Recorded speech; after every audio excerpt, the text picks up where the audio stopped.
Kalan, and I'm happy to be here. COVID should do well for us. We have brought our profession to a point, really, in the past few decades almost, that we've ossified. We don't get paid well because the world does not value what we provide, and the fault for that lies with us only because we're not able to communicate the value of what we provide. We do not get good talent because therefore we're not able to give good salaries, we're not getting paid well. The quality of output becomes poorer. We are still in a boutique mode. I mean, it's like a couple of centuries since the profession really came into being in some sense, and we're still in a boutique mode. We are behind the curve when it comes to technology. The world is fascinated with what can be done with technology, and technologies, or at least the digital technologies, are the tools of today, much like pencil and paper and AutoCAD were of their times. And we are behind the curve on that. We are not able to catch up. Why is it that the top architects in the country, their turnover, even if you put them together, would be less than some foreign firm that comes in and does one project in India? It's tragic.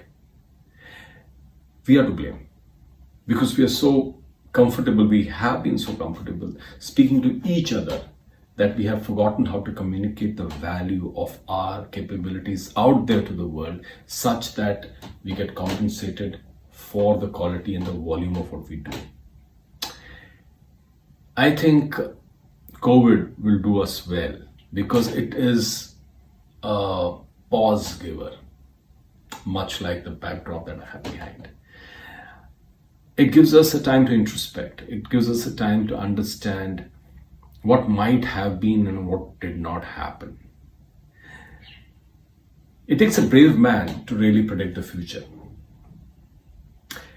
I'm foolhardy, yes, but I still understand the limits to what any single person can do. But there are some things we can certainly do. History is a good starting point. History whispers in our ear. History gives us a way to make informed understanding of what had happened before and what could possibly happen now. If that be the case, we are at an inflection point, a tipping point in our careers, in our profession, such that anything further that we do, if we choose to do it, might actually be to our benefit. Or else we were always on a downward spiral professionally. I'm taking this time to reassess my priorities, my needs, my wants. I have started this process actually 3 years back. I literally walked out of my own studio, which worked and probably still works in a very traditional sort of manner. And I embraced the world of doing things that might possibly have a bigger impact on the world. I know it's a great kick to be able to do a one-off design which becomes symbolic of what you are and it becomes iconic, but truth be told, that's not enough. The world is not really for singular iconic achievements. The world needs much larger ideas that engage with a bigger audience, and that is where the opportunity is now. I have some ideas I would like to share. So what must we do? I can only speak for myself. I certainly cannot offer advice because one, talk is cheap and no pun intended, but when it comes to architects, advice is the cheapest. So that aside, I'll only give you what we try to do.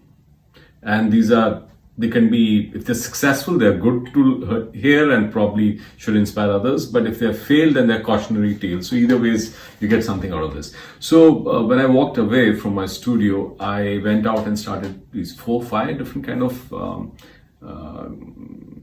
entities that fulfill very specific needs.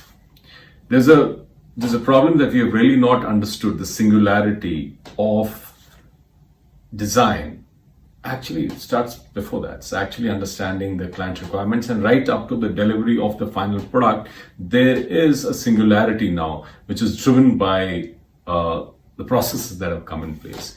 And as things get more complex, you need to have that singularity in control. So there is an entity that we have created which delivers the entire project end to end on a singular platform, and that's a tech platform.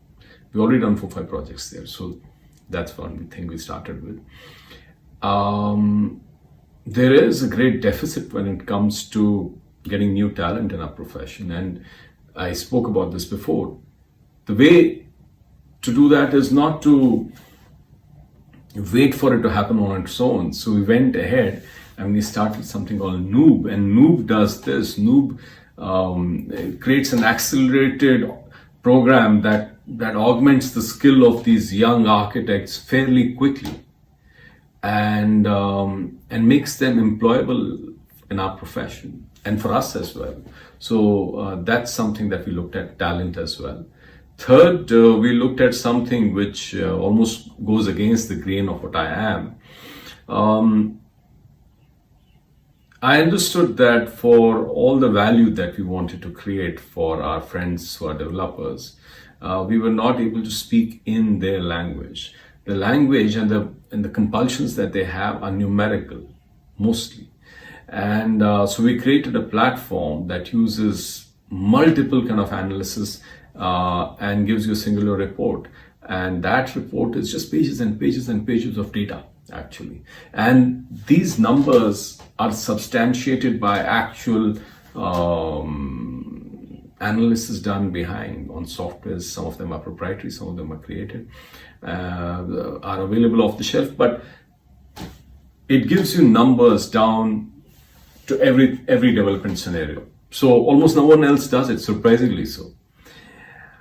Then we have a couple of other ventures. There's something on curated consumption. So apparently, everything that you, being in a consumerist society clearly, but everything that you consume tends to come from different sources, and there's no way to put them together in a stylistic fashion and to even know where to source them from. And so we box them up together, and that's one thing that's just about to start once the corona thing dies up.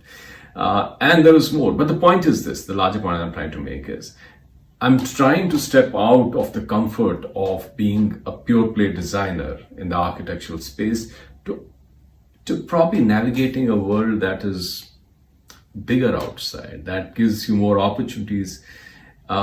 Maybe you have to step out of your comfort, but you never know where it will go. Thank you so much for having me.